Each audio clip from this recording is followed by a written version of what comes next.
Planting tips: accommodate the new tree's roots and set it up for success. Please take a look at the image in the description below of this tree with roots that sort of mirror the leaves and branches on the top.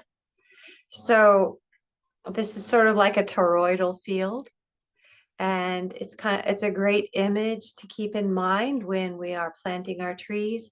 We do want the roots to go along the soil surface because the soil has more oxygen near the surface, and the young trees will benefit from having their roots growing laterally in all directions as well as downwards. Also, after a rain, even if it's a small rain, those lateral roots will be picking up the water right away before the downward roots will get it. But then the downward roots are growing down towards the water table, where they're going to tap into that deep water underground, which we'll study more about in step 6. So that is a good image to keep in mind when you are planting your tree. You want the roots to grow laterally in all directions and downwards. So you don't want the roots to just only go straight down like in a narrow hole. Or like if you were growing it in a pot, they would tend to grow around in circles. Those are things we don't want to have happen. We want the roots to grow outward, just like that image. So when planting in soil, dig a shallower, larger bed so roots are well covered and secure, but more splayed out in all directions than only straight down. Since some of those roots are shallower, they can receive the rainwater and oxygen more quickly, and those installed than those installed downwards. But also some that are downwards are going to be anchoring that tree and holding it into the soil much better and growing down into the water table. So let's talk about some of the ways that you can purchase young trees. There are commonly 3 ways that you'll commonly find them.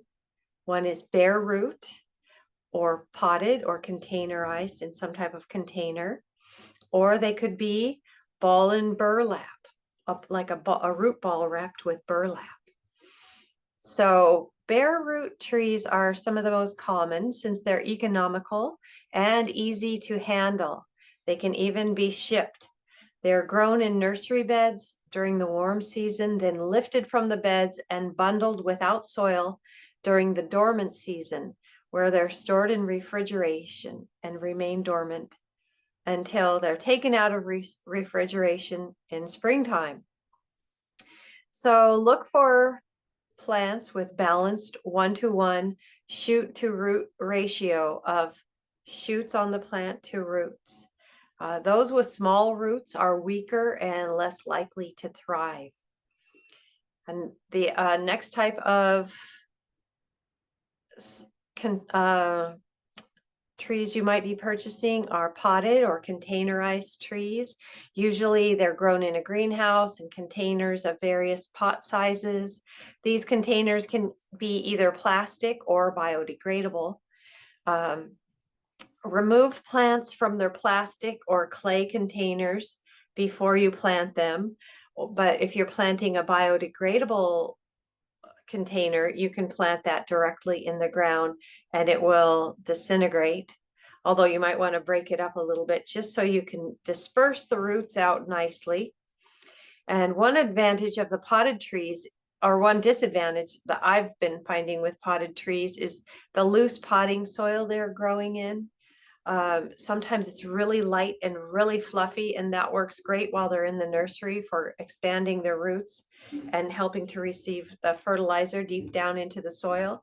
But it fails to serve the seedling or tree once you plant it in your native soil.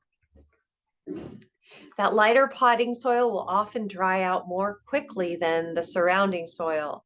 If the new plant hasn't yet established roots in the surrounding soil and the potting soil dries out, it can kill the plant because this little pocket of light, fluffy soil dries out quickly in the hot sun. So when planting potted plants and trees, be sure to cover the surface of the potting soil with a light layer of organic mulch and check on them every day. Water as much as needed to keep the potting soil and the surrounding native soil from drying out. Eventually, the plant's roots will grow out into the existing soil, and that's when we consider the trees to be established. So, and the third group is the balled in burlap trees that have been dug up from their soil and have their original soil still clinging to the roots. And the grower wraps the root ball in burlap for transportation. These are rare these days, but if you do get one, you should try to have a hole ready for it when you get it to your site. And the less you disturb the soil on the roots, the easier the transition will be for that tree.